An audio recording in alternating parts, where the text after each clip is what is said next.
नमस्कार साथियों, आज हम NCERT कक्षा 8 विज्ञान के पाठ बल तथा दाब को जानेंगे।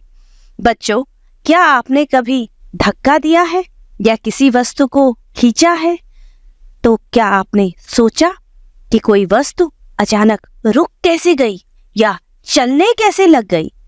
तो बच्चों, आज हम इसी पहेली को समझाएंगे, सुलझाएंगे और मिलेंगे अपने एक खास मेहमान उर्जित से। उर्जित हमें बताएंगे कि आखिर बल और दाब होते क्या हैं। तो चलते हैं उर्जित के पास। अरे वाह, मुझे बुलाया गया ज्ञान की दुनिया में। चलो बच्चों, बल और दाब की रहस्यमय यात्रा पर चलते हैं। जब हम किसी वस्तु को धक्का देते हैं या खींचते हैं तो हम उस पर बल लगाते हैं। बल के बिना कोई चीज ना तो चल सकती है, ना ही रुक सकती है। बल के क्या क्या कमाल है, आइए देखते हैं। यह किसी वस्तु की गति की दिशा बदल सकता है। यह वस्तु को तेज या धीमा कर सकता है। यहाँ तक कि वस्तु की आकृति बदल सकता है। अब जानते हैं बल के प्रकार। बल दो प्रकार के हैं, संपर्क बल और असंपर्क बल। संपर्क बल वे होते हैं जो तभी लगते हैं जब दो वस्तुएं आपस में छूती हैं, जैसे पेशीय बल। जब हम किसी चीज को अपने शरीर की मांसपेशियों से धक्का या खिंचाव देते हैं तो पेशीय बल लगता है, जैसे हाथ से दरवाजा खोलना, बैग उठाना। दूसरा संपर्क बल घर्षण बल।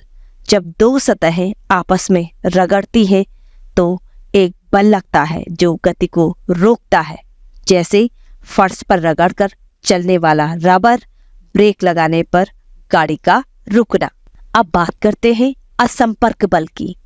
ये वे बल होते हैं जो बिना छुए ही वस्तुओं पर कार्य करते हैं, जैसे चुंबकीय बल।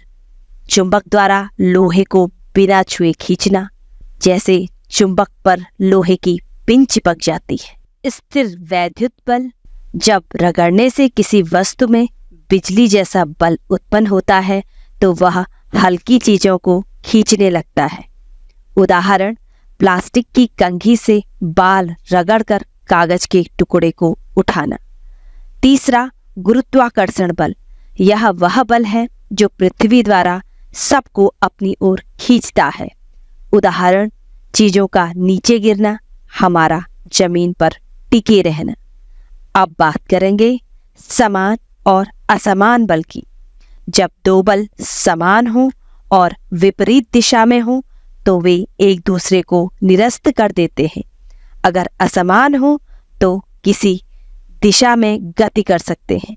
अब जानते हैं दाब के बारे में। बात करते हैं प्रेशर की। दाब बराबर बल बटे क्षेत्रफल। जितना छोटा क्षेत्र उतना ज्यादा दाब। बच्चों, दाब द्रव और गैसों द्वारा भी लगाया जाता है। द्रव और गैसें चारों दिशाओं में दाब लगाते हैं, इसलिए पानी की बोतल में छेद करने पर पानी हर दिशा में निकलता है। हमारे चारों ओर हवा है जो हमारा साथ कभी नहीं छोड़ती। यह वायुमंडलीय दाब कहलाता है। यह इतना ताकतवर है कि समुद्र के पास पहाड़ों पर इसका असर अलग अलग होता है। वाह उर्जित, आपने तो बल और दाब की दुनिया आसान बना दी। तो बच्चों, आज हमने सीखा बल क्या है, यह कितने प्रकार का होता है, दाब क्या है और कैसे बल और दाब जीवन के हर हिस्से में काम करते हैं। तो अगली बार जब आप किसी दरवाजे को धक्का दें या गेंद को फेंकें तो जान लीजिए कि आप विज्ञान का कमाल कर रहे हैं। तो बच्चों, सीखते रहिए, सिखाते रहिए।